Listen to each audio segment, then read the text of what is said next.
মমতা ব্যানার্জি আমাদেরকে ভাবতো আমার চাকর বা করে না। কাশফুলও যা পদ্মফুলও তা। পঞ্চায়েত ইলেকশনে সিট বাটোয়ারা হয়েছে, ওদের কাছে ক্যান্ডিডেট নেই, আমরা দিয়েছি প্রার্থী।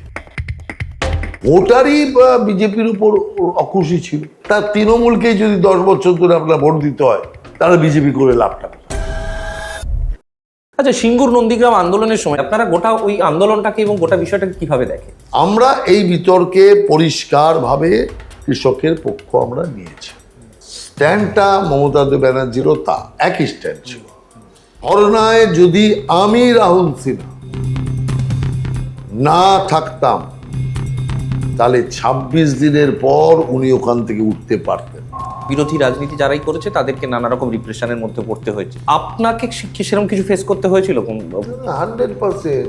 এক নেতা এসছে কালীঘাট থেকে, আরে এত পোস্টার তোদের এখানে? আমার ওখানে তো যারা একটা দুটো লাগিয়েছিল তাদের জিভ দিয়ে চাটিয়ে পোস্টার তুলিয়েছি। বুঝতে পারছেন কিরকম অত্যাচার? আর এখানে এরকম করেছে, কিছু বলতে পারছিস না।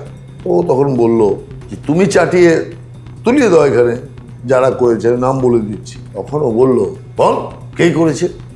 তাই তো রাহুল এরা সব করেছে। তখন কিভাবে কি হয়েছিল রাজনৈতিক সমীকরণটা? ওই 10 বছর তৃণমূলের বোঝা বওয়া বিজেপির পক্ষে সঠিক হয়নি। আচ্ছা, এটা কেন্দ্রীয় নেতাদের ভুল ছিল। আমি তখন এটা বিশ্বাস করতাম, আজকেও আমি বিশ্বাস করি। তৃণমূল আমাদের ব্ল্যাকমেল করে এসছে।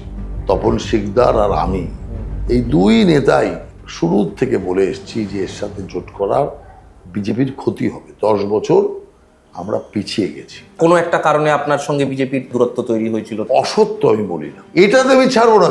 আমি যদি মনে করি যে বাদিক দিয়ে যাওয়া দরকার, আমি বলবো। এসআইআর প্রক্রিয়াটাকে আপনি কিভাবে দেখেছেন? বিহারে যখন ইলেকশনের আগে এসআইআর চলছে, বিহারের মানুষই জানে না এসআইআর চলছে।